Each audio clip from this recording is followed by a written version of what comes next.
Okay, we first have, in this case, in this problem, we have a function between two sets, right? The mapping from E to F.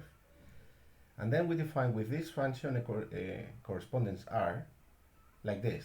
A is related to B if and only if f of A is equal to f of B, right? This is called the associative relation to F, right? Um, the first thing we need to prove is that this relation, this correspondence, is an equivalence relation. But that is something that we are going to omit because we did it in problem 11, right? Whenever there is a definition like this, it is trivial to check that this is reflexive, symmetric, and transitive because of this equality, right? And therefore it's always an equivalence relation. Whenever you define this as the f of A equal to f of B, for any f that you put here, any f, right, it's always an equivalence relation. If you have any question or any doubt, go to problem 611 and there's a full explanation there. Now, for every correspondence defined this way, there is a decomposition of the correspondence like this as a composition of three consecutive functions, which is called the canonical decomposition of f. So what does this mean? Well, is the important part is this one. The first part, the first function, E, what it does is it takes elements of E and put them in the same class. So this is just a grouping of the elements into classes of equivalence, right? Now, once you have the classes of equivalence, what you do is, of course, all the elements in the same class of equivalence have the same image, because that's exactly what the relation is how the relation is defined, right? So what you do is you map the any element of this class, or actually the whole class, to the corresponding image, right?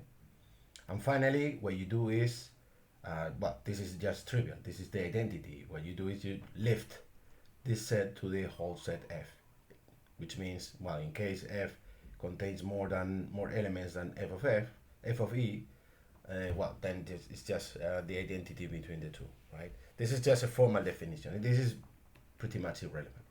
The relevant part here is this. Well, of course, it's this two, but this one is something that we know how to do, right? It's just classifying the elements of A into equivalence classes according to this, right? And once we do this, because every element of the same equivalence class have the same image by construction, then you can do this. You can map the whole class to one single element here. And this is the important part because this function here is injective by construction, right? Different classes have different images by construction because otherwise they would be the same class, right? So different classes have different images. So different elements here have different images here. So this function is injective. And that's the whole point of doing this, right? This is the whole point. It's not only injective, because it's also surjective, because here are only the images, right? It's also surjective and is therefore a bijection. This is a bijection. And this is why the canonical decomposition is important, because you have this bijection. This is just, as I said, a formality, just to map. You do nothing really. You take any element here and you map it here to the same element, right? It's only that this set is bigger than this one. That's all. Okay, so as I said, I'm not going to prove A because it's already proven in problem 611. So what we're going to do is to write down the canonical decomposition. Well, essentially these two parts. This one is irrelevant. These two parts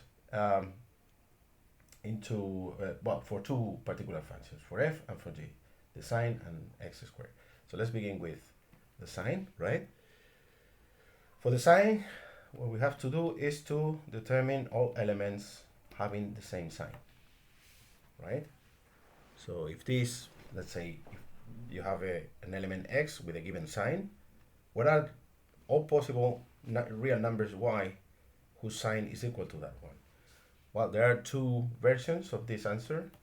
One is, of course, any addition of a multiple of 2 pi, where n is any integer, right?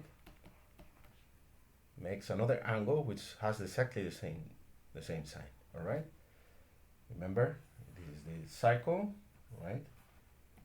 The unit circle. Okay. Then you take this. The sign is this bit here, right? This is the sign. Okay. So if you turn around the whole cycle, sorry, no, this is the cosine. This is the cosine. This is the sine. Okay, this is the sine. So if you turn around a whole cycle, then you end up in the same position, and then the sine of this new angle is exactly the same as the one of the original angle. And any number of turns you make in one direction or in the other direction gives you the same answer. But that's not the only one.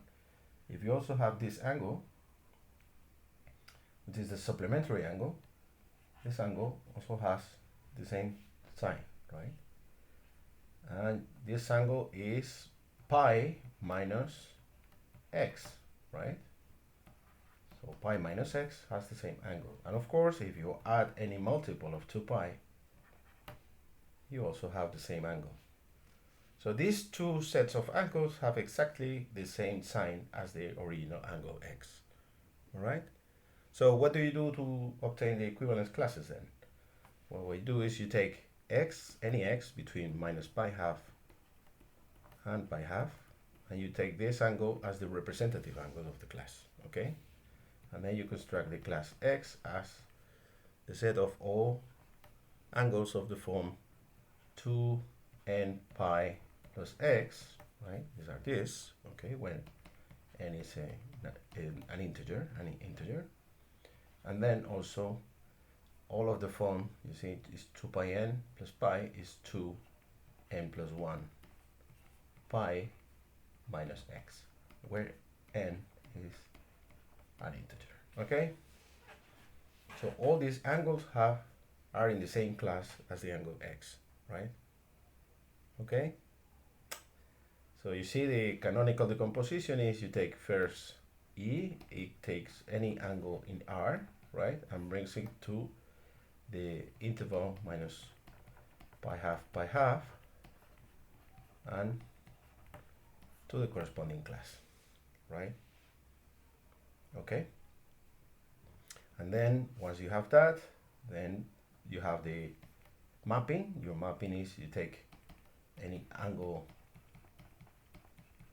here, right, which is given by the class, and this is the representative, and you map it to the images, which is the set minus 1, 1, right? Okay, and the mapping is just you take the sine of x.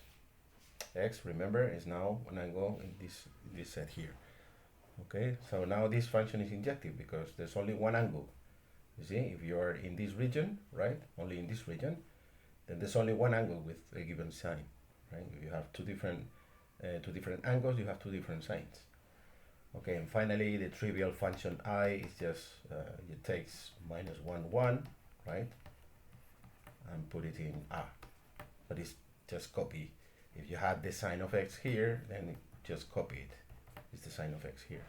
So this does nothing really in practical terms. Okay, so this is for the function sine squared, and now we go for the function x squared. Sorry, function g of x, which is x squared, right?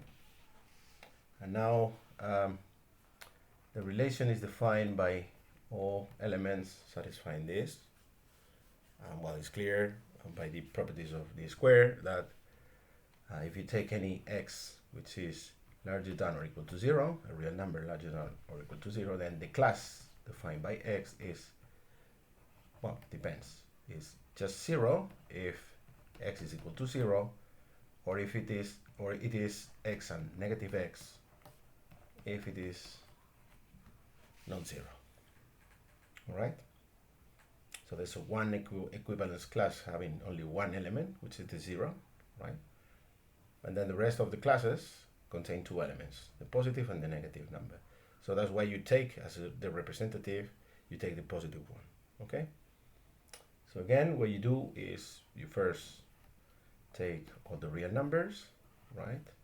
map then into the equivalence classes, which you can associate with the interval 0 infinity, right? Because for that you take only the representative, which is a non-negative number. So you take any x and you put it here by just taking the absolute value. Okay, that's the first function. The second function, of course, is you take the psi, you take any number here, right, x, and you make the square, right?